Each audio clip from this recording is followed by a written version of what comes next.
What's up, YouTube? It's your boys from Against.The.Galaxy again, bringing you another episode of our podcast. We got most of us with us here. I got Nick What's up, guys? joining us for the first time in a little while. I got Nicky, Hey, what's up, guys? and I got Mike. What's going on? And now, after we get this giant info dump from FFG with all the spoilers for this set, we've been hitting the ground hard trying to get ready for Galactics. Before I get into all that, reminder, we got all the social media stuff. Do the YouTube things, like, comment, share, subscribe. We just hit 100 subscribers. We want to double that. We want to triple that. We want to keep building. And we do it by having you guys share us out there. So keep doing it. We appreciate it. You can find us on Instagram, against_the_galaxy. You can find us on Twitter. You can find us on Discords. Reach out to us however you want. If you got any questions, you got stuff you want us to talk about on the podcast. If you have any decks that you're coming up with that you think we might like, shout them out to us, and we'll talk about them next time. Like I said at the beginning, FFG dumped a ton of new cards on us all at once. I guess there was something going on with a leaked document. Some people got it, some people didn't, and they wanted to kind of even the playing field and make sure nobody was too far ahead for Worlds. And now we got a lot to work with. So we've got up here a bunch of cards that we think are going to impact the meta the most out of the group of cards that they just gave us, but there's so much to go through. There's definitely some stuff hidden in, but we wanted to highlight these. Which ones of these cards, I mean, without going through and reading every single one of them, which ones stand out to you the most? I'm kind of looking at this Bendu. I know we've been talking a lot internally about Han Solo from Shadows with Bendu and Crate Dragon and being able to play these big creatures, these big units a little bit ahead of curve for like a minimal cost. I don't think it's as good as Crate Dragon. Obviously, Crate Dragon's pretty nuts, but it's another thing you play in this deck for like 7 mana, right? Or 7 resources, and then it's a 10/8 that if you don't have it answered, you're gonna start just wiping your opponent's board. And the little bit of the drawback is that it does deal 3 damage to each of your units, but I think attacking for 10, you're trying to close out the game, you don't really care, right? So what do you guys think about Bendu? Yeah, I think, like you said, he's pretty strong if you can start getting hits in on him. But, like, he's just a must-answer threat. You can't just take 10 damage from their 7 drop. So in that sense, I think he's very good. I have yet to actually play with the card outside of theory crafting with it, so it's one of those cards that I definitely want to dive into and get more games with, but on face value, it looks like just a crazy stat stick. I played a little bit of Han Deadbolt today, and it was very good when I got to play it. Going Bendu, eating their best removal spell out of their hand to get rid of the Bendu, and then slamming your Great Dragon right after. It was a 1-2 knockout punch. My opponent didn't have an answer, and then played a home 1, and my Great Dragon shot him for 9. So Bendu did his job. He's a good lightning rod right before the Great Dragon. It's a must-answer threat, and I've liked the card so far, so I'm excited to see what it keeps doing. Yeah, that seems like it's the biggest thing. You know, when I'm looking at it, it's not even just so much that it is a huge unit that they have to answer, but it fits into the curve very well in that deck. There's a little bit of a gap on your way up to Crate Dragon, and having something that they need to answer right before it, you end up just slamming haymakers at every step along the way, and then by the time you get to Crate Dragon, they're just exhausted and can't really do much about it. It's also a force unit. I think that's interesting. Turns on like force throw and any other force synergies you have. Yeah, if I need to force throw after I have this thing out, I think something went wrong, but the fact that I can do it's going to be nothing but upside. Another card that's on this list that's a little bit more innocuous and it just doesn't seem like much, but I think is going to have a huge impact on the meta is that secretive stage. Basically crafty smuggler, but force, and that's very good. We've seen 2/2 shieldeds for 2 be good in a lot of different decks, and now we have more access to them, and this one's a force unit, and if the force trait is as relevant as we kind of all think it's going to be, that's a very good card to play in the beginning of your curve. It's going to help those force decks a lot. Yeah, some new goodies here for those Gar Saxon decks. You got a crafty smuggler and secretive sage, so you like have 6 2-mana 3/2s, and then right above it here, axe wolves. At 3, he's a +1/+1 for each upgrade, so he's going to be a 4/3 on 3, which is kind of insane. Don't forget, you also get Krennic as well. Ah, yeah. So you actually get 9 of the crafty smugglers, which is pretty sweet. What else we got, Mike? Any of these sticking out to you? Any of these that you're brewing with? Yeah, I've played with 2 of them. I'll pick my favorite of the 2. I think Craving Power looks like a really strong card. It's the exact mana value and addition to the stat bonus as Overwhelming Barrage, which we know is a very good card already. While this only does damage to 1 unit, I think that the upgradeness, instead of it just being a 2/2 for the turn, might make it playable enough where you're getting a removal spell for 5, your guy's getting buffed, so it's not like a Darksaber or any kind of lightsaber that you're playing, it doesn't have an immediate impact, and then you have to attack with it to get the effect of the lightsaber. This is a card that has a when played ability, so you're going to kill a unit right away, and then if they kill your guy back, it's still a 2 for 2. Whereas if you play a lightsaber on a guy and then they fell it, then you've got 2 for 1. So I'm excited for Craving Power. It also, it's going to be the post-rotation Overwhelming Barrage. Like, it might seem a little bit like Overwhelming Barrage at home, but I think this is going to be a card that we're going to be dealing with for a very long time moving forward. Yeah. I also just think it's an interesting card as like copies of Overwhelming Barrage 4, 5, and 6, where there's a lot of games where I was like, oh, if I drew Overwhelming Barrage here, I would have won. Maybe this is good enough to be additional copies of Overwhelming Barrage if I'm playing Data Vault and I want a higher chance of seeing my 5-drop removal spell. I'm not convinced this is true because Overwhelming Barrage can wipe boards, but this card does look pretty good, and like Will said, I expect to see it a lot more after rotation after we lose Overwhelming Barrage. Also a 5-mana answer to Chewie, potentially. The more of those, the better for the Kira player and for the control player. Because it's just, I might be dealing all of the damage just directly to that piloted ship anyways. So at that point, it's the same card as Overwhelming Barrage with upside of sticking around. I don't think that's usually true because Chewbacca's going to pilot on 2 before the Kira flips, or 3. So even if it is piloted and you flip your Kira, in theory, you're having a 4 power unit in play that's getting the buff to 6, and the ship is going to go down to where it's 3 toughness away from getting wiped. So the 3 damage not going to something else might be relevant enough that Craving Power is not good, but if you don't need it specifically for that wiping ability, I think it could be a very good card. Yeah, I guess more my point there is just we're getting into the go tall meta, I think. I think that going tall is going to be good, and a lot of times just shooting down one thing is going to be good enough. So the fact that it sticks around is going to make it better than Overwhelming Barrage in situations, even though it might normally be worse. Keeping the power also just helps you like turn the corner a little bit quicker. I know with Kira, that's one of the big things is you need to figure out when to turn the corner, and keeping this extra 2 power around to chunk in for 4 to 6 extra damage across the game is going to be relevant. A couple more super solid cards that we have here. Yoda seems like it's just another home one for those decks. Just another giant thing that's really going to impact the board a lot. If you're going to be using the Force, this card's just going to absolutely snowball games. Like, you play it, you heal your 5, you use the Force, and then if you even have one more unit on the battlefield, you're dealing 4 to something. He's going to enter, he's going to heal, he's going to kill something.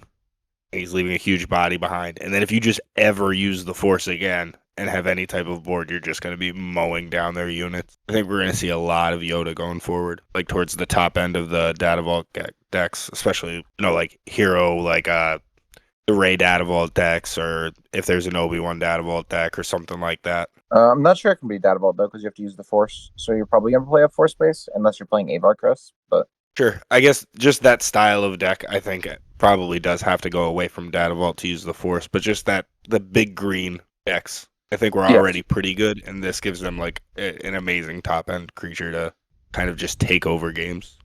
I agree. I'm a little skeptical of Yoda at the moment. I think losing Data Vault might be a big hit to those decks, and this slot on the curve is already so competitive in those style decks because you do have a home one, and now you have Keller and Beck. So both of those units are kind of doing a better job at going big, I think, than Yoda does. So I think trying to force those decks to go Force might be a real cost, and losing the good base of Data Vault might be a big cost to it as well. I like specifically like this, like playing this after playing like a Ewing reinforcement and getting like 2 or 3 units into play. You just like slam Ewing, put some units into play, and then claim, and then play Yoda and just remove a threat. It's also a healing 5, so I just think there's like a ton of stabilizing power in them. Sometimes those green decks at like their top end, they're just jamming more big stuff, and they have a hard time actually stabilizing. Whereas this is like heal plus removal plus a big body. All right, I think that's gonna matter. There's a lot of healing. Like, what's the only other card we know that heals 5? It's like the Vigilance, right? Like everything else is like restore 3. It's like been the big cap for restore. So like if you Yeah, are playing pop more target, I guess. Yeah, top target I guess was 6, but yeah, just healing 5 like when you play it is, I don't know, it seems pretty good. You could play the new big space whale. That's got restore 4. Oh, that is restore 4. Yeah, that's sick. All right, we know the curve now. Sweet. So yeah, I guess if we want to touch on these other cards quickly, the Grand Inquisitor is another interesting one. I don't think we're going to end up seeing too much synergy out of the bottom line of text where the other friendly units or other friendly Inquisitors gain hidden. But I think just being a 3 resource 3/4 with raid and hidden is a nice upside, is going to be relevant because that was kind of a hole in the curve for the red decks in villain. That now we can get just a good stat stick that has hidden. We can force throw off of him. We can throw the lightsaber or fallen lightsaber on him. I don't think it's a very like exciting or flashy card, but I think it's another one that's going to see quite a bit of play, especially if villain red is good. Yeah, this has like staple stats more so than like exciting swingy bomb stats.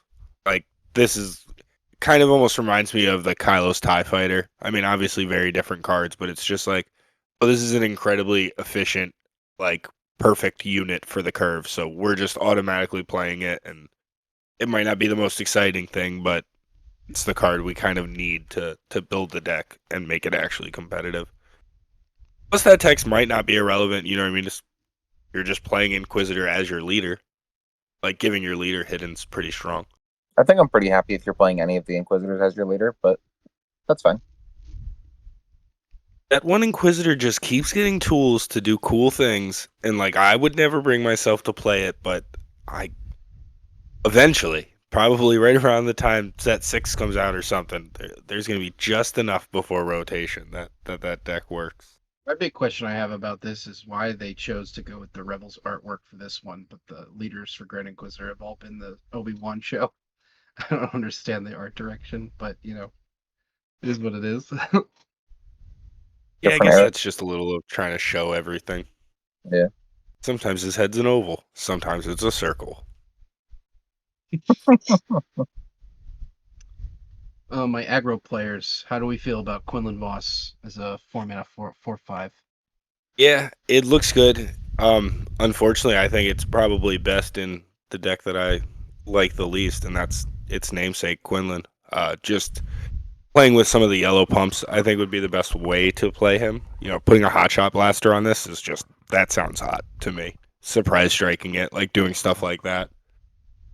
I think it's the best thing you can do with it, but I know Mike's been putting some time into it in Sabine and testing a version of Sabine with stuff like this, and it's been good. It's still a good card, so we'll see. I know we've in the past talked about the is it Koska Reeves, 4-mana 4/5, playing it in Sabine just as another way to ECL something into Kira flips, but the Koska always just kind of felt like it didn't have any relevant text besides just being a 4/5, and I don't think this one has a ton of relevant text unless you are like playing a Delphi Patrol Wing after this, and then you're attacking for 8 with it, which is like not awful, but I don't know how we feel about 4/5s like using ECL for that. I think we really want to use ECL for like K2s and Records of Pose and Sabine. So It's a cool thing to do. Koska's heroic. In Sabine, we have 4 cause, so because we are concerned about that, this is a worse version of that. If that was all it was, I think with any kind of like pump synergy, any way to make this attack higher, like all of a sudden this is a serious threat on 4 resources. In Another the more force-oriented decks, you also have Maz, which is important. It's just Fleet Lieutenant for Jedis, which makes this card immediately attack for 8. But I agree on Sabine. He's, probably okay, but not amazing because you only have like Heroic Sack and a Delphi. And then if you're playing Darksaber or General's Blade, whichever one we decide is better, those would be like your only pumps for him. But Yeah. in all, I think he's a good card. Maybe Sabine's not the home for him, but he looks insane in Quinlan. Yeah, luckily Quinlan was kind of jammed up at the 4 resource slot anyways, so they're gonna have to make tough decisions and figure out which direction they need to hedge their deck. But it's definitely a powerful tool that they have at their disposal. And then the last one we got here, Deceptive Shade. This is a pretty simple unit. It's a 2-mana 2/3 in hero or in villainy cunning, but when it's defeated, the next unit you play gets ambush. If you have a way to get rid of this for profit, like with something like Emperor from set 1, being able to just give stuff ambush has been very strong in all of our testings, I think. I don't think that we want to be going into Galactics without the ability to be ambushing creatures, so this definitely has some upside. Have you guys tested with this card at all yet? I have not yet. I know Palpatine Yellow has been like on the fringes of being popular, and this would probably be a pretty good addition into it. Yeah, it's like a Timely without having to play Timely in your deck. It's kind of cool. Not that Timely's a bad thing to be doing at all, but like this is a nice little curve filler. Yeah, I think it synergizes a lot with any like you exploit this and play a thing, and then you got a reduction on that, so you can play another thing, and then that has ambush. Not terrible. Also, Sith. I don't know if the Sith tag is totally relevant in the decks this would want to play it in, but You're saying it's Sith and not Force, but I guess you can't have it yeah, all. yeah, not Force, which is unfortunate, but So that about wraps up what we think are at least some of the most impactful cards. Obviously, we got so many cards dumped on us all at once. There's probably some more that have snuck through or some other new favorite cards that we haven't even really comprehended how good they are yet. So if there's something that we forgot, definitely leave it in the comments. Give us something to talk about for the next time and just more stuff to test. So moving on from here, we're going to talk about a couple decks that have come up that we've been testing, things that we think are good, things that we're at least seriously considering as we move into this final month of testing. Leading us off, we got Han 2 Blue. So, Nikki, this is your little project. What do you walk us through what you got here? Yeah, so I kind of started down this road by wanting to find the best Grogu deck because I thought the card was extremely powerful. Getting the chance to take 2 damage off of your side of the board and put it on theirs is very good, which is obviously very good in Han. You can play this on turn 1 as a 2-mana 1/4 hidden, and then immediately next turn move those 2 damage off, so you have a 1/6 again. You get to deal damage to them, and really you can just do this for as long as Grogu's alive, because every turn you're wanting to play something ahead of curve with Han's ability. So I've found that to be pretty good. I've liked Grogu a lot. And then Han also seemed like an interesting place for Ogdo Bogdo, seeing as you can play him on turn 1 as a 5/3. And he's been good, but not great. Like when they just play like Battlefield Marine on 1 or whatever, something that has 3 power that can trade into it, it's been reasonable. But when he's very good is when they play some of the newer units like Gunji or Adigalia that have lower attack and higher toughness, because he can just eat up one of those and then heal the damage right back off of himself after he kills it. So that has been very powerful. The rest of the deck hasn't had a lot of changes to it. I'm playing Yaddle as my only actual 2-drop. The card's been pretty decent. I just wanted to give it a test. And then Ezra was actually a pretty good addition for this deck as well. because it's another 3/5 that I can play as a 3/3 on turn 1 if I want to. I haven't spent a ton of time with this deck. I've been working on updating Kira, which I'm sure comes as a surprise to nobody, but the games I have gotten with this deck, I've thought it was pretty powerful, and it's something that I plan to explore a little more after I get a couple other decks in the place that I want them. Yeah, one thing I kind of forgot to say as we went into these was we're gonna do our best to not make today a Akira and Sabine talk day for a change. So we'll be talking about non-normal decks for us, but I think deep down in our hearts, everybody knows we're still thinking heavily about those two. I would say some of the Han blue and like Han green, I've even seen some Han yellows. Playing Grogu is just like so annoying. It's like sits there on the battlefield, dishing out damage. It feels awful to kill because it's a 1/6. It like soaks up damage, and then you kill it, and then it's like, okay, I spent all that time killing this Grogu, and now my opponent has all these units at play, and but if you don't kill him, then he's just sitting there dishing out damage and making all of Han's units trade into them pretty well, and he's just very good in this deck. It's been annoying to play against. Yeah, I think this deck has a lot of blowout potential between the Grogu's being annoying and the Force Throws having a chance to blow people out. Ogdo Bogdo, like I talked about, I didn't even mention it, but like Cham is obviously still in the deck. If they ramp on 2, and then I get to play my Cham a turn early, I get a 5/1, and I get to ramp with them. Luke does a great job of blowing people out. Poe does a great job. Like, I just think this deck is filled with extremely powerful cards and extremely good interaction that if at any time you can just get one of these powerful plays to go off and just set your opponent back a turn or two, you're going to be in an extremely good position. This has been a deck that's been around at the fringes for a long time, and I just think it plays some of the best cards in Star Wars. But I always wonder if it's got enough synergy to go together, and it seems like this set's kind of pushing that over with some of the Force stuff, and especially Grogu just being such a good piece of an engine for the deck. In testing it, was there anything that you felt like you have in here now that you weren't really thrilled with, that you would switch up? I wouldn't say really too much right now. I mentioned that Ogdo Bogdo was slightly underperforming, but I think I came in with my expectations being so high for him that it was slightly unfair, but I do think he's a good card. I've been liking the Rebellious Hammerhead, but sometimes I don't have enough cards in my hand to be happy with it. But again, I think that's a card that I want to continue testing because it does have some very powerful interactions that I just get to kill a guy and keep mine. So I wouldn't say there's anything that I'm desperately needing to cut. But, I mean, I guess the Conquerdons were underwhelming as well, but those might just be a necessary evil. Yeah, I mean, it definitely seems like a pretty tight list.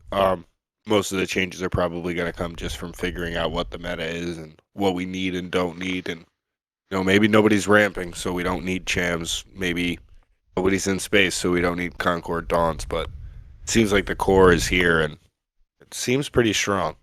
Moving on to the next deck that we got. This has been my personal favorite ever since Nicky handed me the list, and I started playing with it. We're playing Chancellor Palpatine, the flip version, with Colossus. We need Colossus because the aggro decks are still a little bit tough, but once this deck gets its legs under it, it's just the most powerful thing I think I've done playing Star Wars up to this point. Big power of this deck comes from the new card Sheen Flurry. Being able to give our Force units ambush and just getting crazy blowout potential just puts us right back into so many games.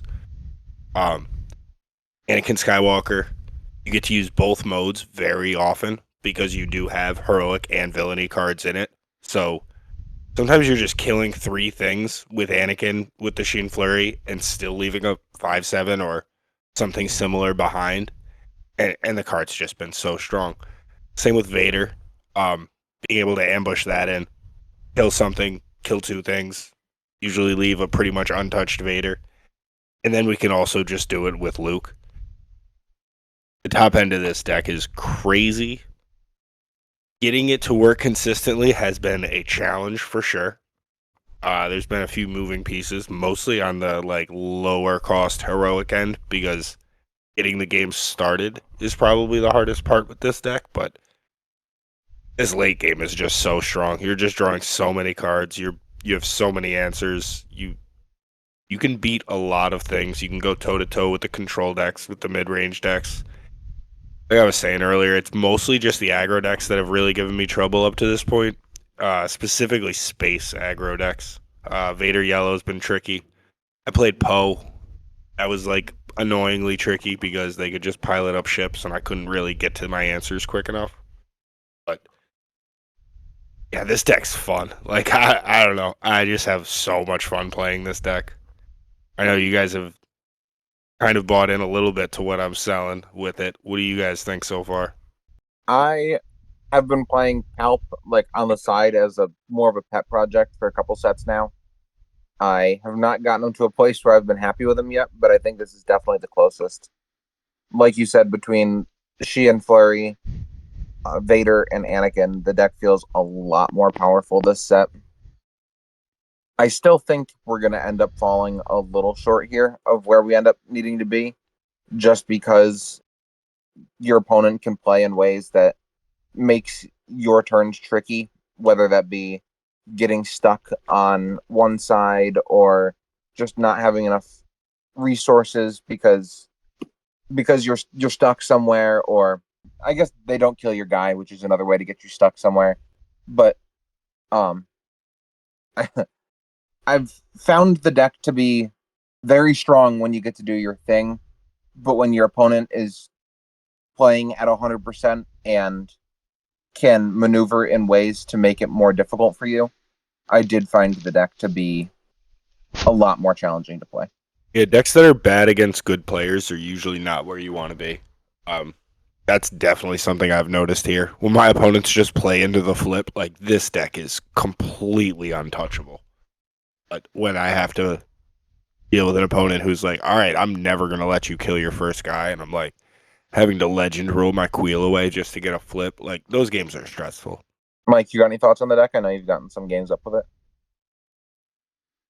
Yeah, I think it's very strong. I think that there's a lot of play patterns that can be very effective against a lot of decks.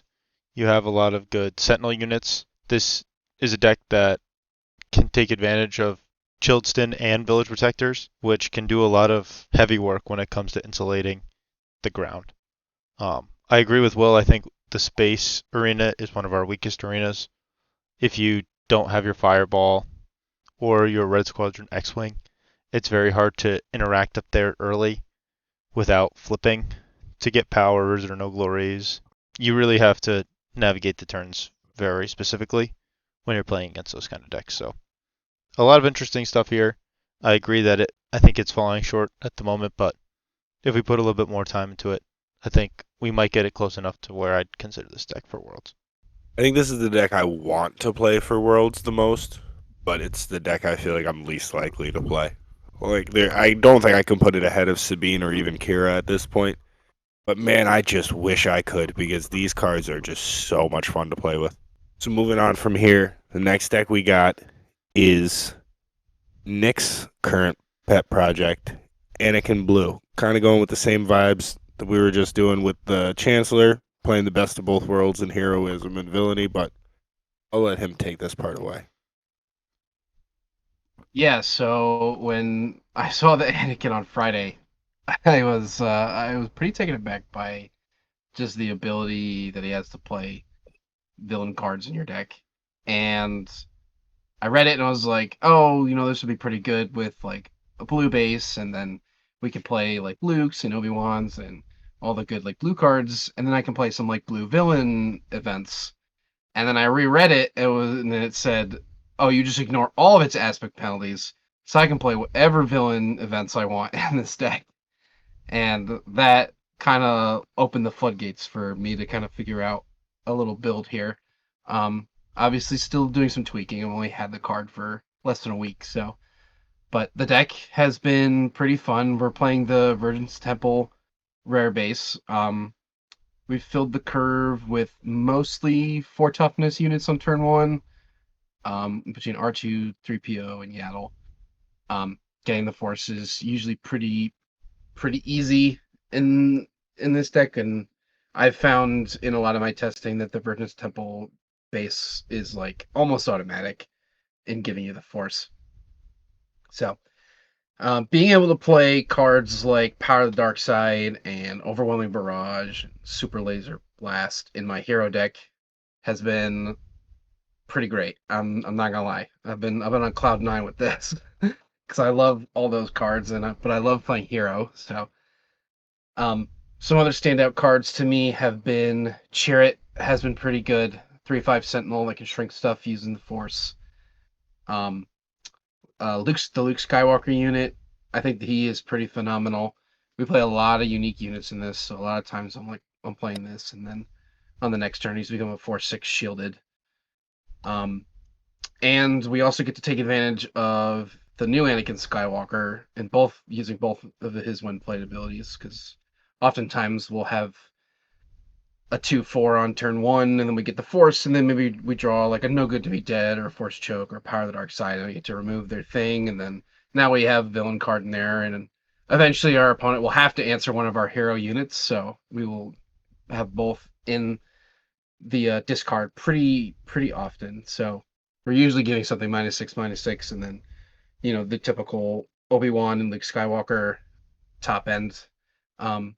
Yeah, the deck has been a lot of fun. I still need to do some more tweaking with it.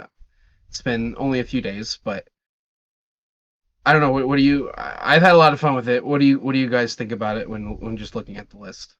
Well, I guess with me, I was listening to Woo's podcast about some of the cards, and he brought up Anakin and was talking about trying to build out a force curve so that he could be attacking with force units every turn to make sure that he had the force. And I think this way that you're going about it is a much better way to do it. It does look like it's way more automatic to get your force. So I think that you're basically always going to be able to cast those spells. You're never really going to stress about not having it.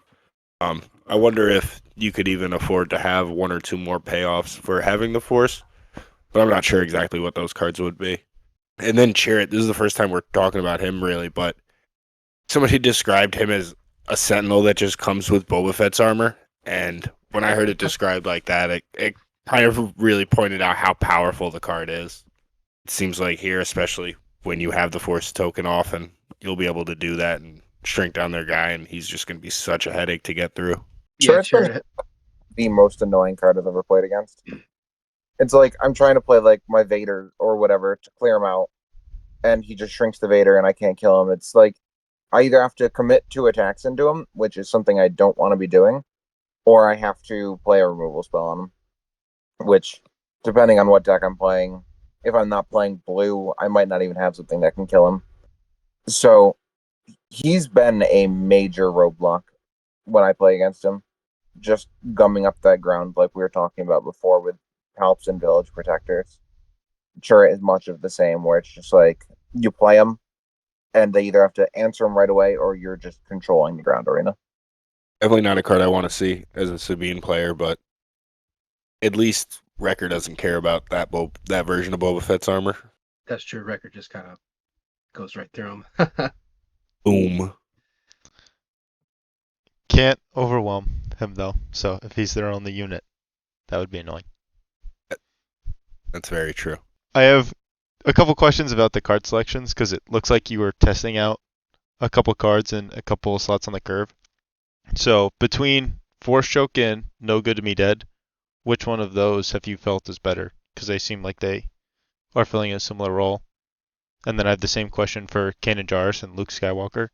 I'm assuming you wanted Kanan because he's a blue unit for Queel, but you had made a comment a while ago that you really like Luke, so I was wondering how the testing of those like kind of split cards was going. Yeah, I've been enjoying Luke. I haven't been ready to commit to the full 3 copies, right? Because I want Queel to be to be as good as possible. But Luke has been a good so we don't always draw the villain cards, right? And so Luke has been like Luke and Chirrut have been good outlets for my force token that I'm creating. And then once you make Luke like a 4/6 with shield, it's impossible for people to get rid of him. And it's like a free thing too. You just play a unit and then it's just okay, use the force. Now he's a 4/6 shielded. Come get some, right? And I would say No Good to Be Dead and Force Choke they've been okay. Force Choke is mostly 1 mana in this deck, so that has been an upside. But No Good to Me Dead is good for like locking down something for a couple turns, like a leader flip or something. Still tweaking it, still trying to figure out if there are other villain events I wanna take a look at. But yeah, only testing and continuing to hammer out the kinks will kind of get the list where I want it to be. Not sure if this is something I would play for Galactic, so probably just needs more time. And obviously, we'll have this card for another like year and a half, or this leader for another year and a half, because he doesn't rotate next year. So we'll have plenty of time to figure out a really good deck for Anakin, because I think it's very powerful to be able to play villain cards in a hero deck, because you don't really get to do that. And that's like one of the reasons why Palpatine has felt really good, is because I'm playing like Luke Skywalker with Darth Vader and the other villain cards, right? Yeah, I'm sure the first two cards you went to were Overwhelming Barrage and Power. Those are really strong cards. Yeah, those are the first two like auto includes. And then like Super Laser Blast, kind of just like a catch-all. I like having Super Laser Blast in the deck. There've been a couple times where I've been testing and I knock on the top and it's like I need a Super Laser Blast to be able to clear this, and then you draw it and it's like cool, Super Laser Blast, goodbye.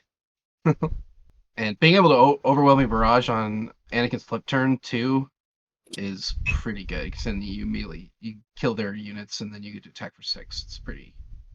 Feels pretty good.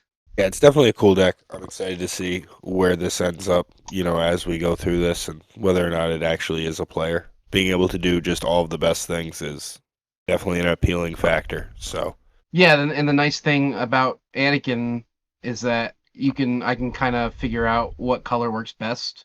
I really wanted to start with blue to play the Anakin Skywalker unit, but maybe green, maybe red, maybe yellow. We could try any of those colors. You're pretty much just changing out the units, but you get to play all those villain events, the same villain events in the deck, which is pretty sweet. yeah, for sure.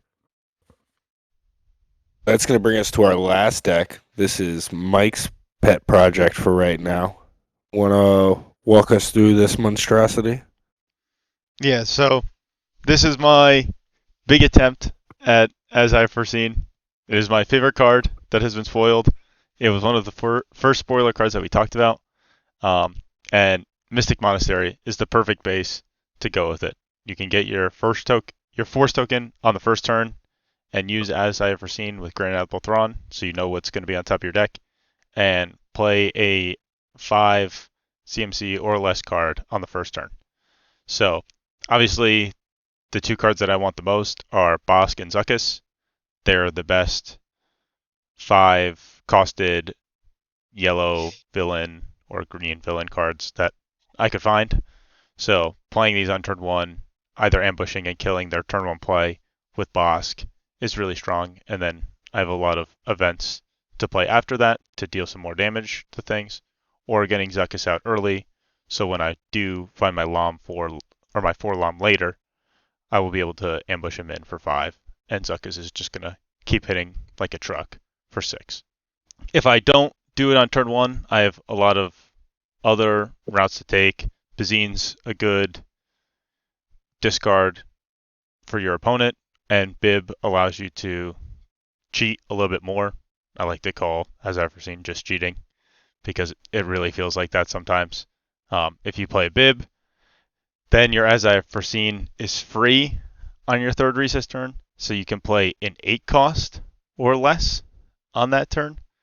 So that's when we're getting into like turn 2 Maul territory, or turn 2 Reinforcement Walker, or turn 2 Cad Bane, stuff that's just going to get your opponent very far behind and really feels like you just got a free win. So another interesting aspect of the deck is when you do use your As Foreseen and you get something like a Bounty Hunter crew, the reason that that's in the main deck is because it's just going to get that As Foreseen right back, so it just really feels like a free roll.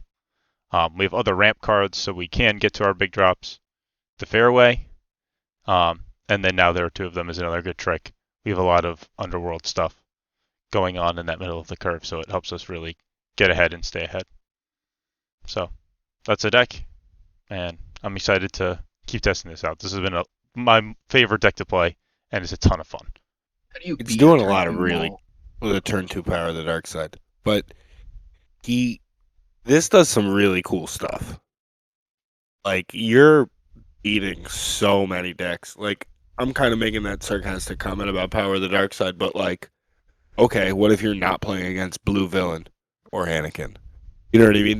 They don't have access to that, and now all of a sudden, putting something with 5-6 toughness out on turn 1-2, and it's just hitting so hard, they're going to be in a really bad spot. Like, while they devote every resource they have to trying to solve that immediate problem, and then you just have so many ways to kind of disrupt him and then close out the game from there. This deck looks really cool. Thrawn was always one of my favorite leaders, and this is a really interesting way to abuse that ability.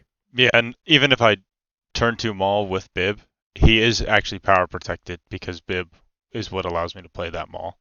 So Sure, that's a good point. you can have some games where even that's not good enough, which can be very scary for your opponent. Yeah. I like it. I think it looks like a lot of fun. Yeah, you're just doing a lot of generically like good things too. Like even if we like when you cheat, obviously you get to go way ahead. I mean, we'll call it cheating, but you know what I mean. Like when you cheat on resources, you go way ahead.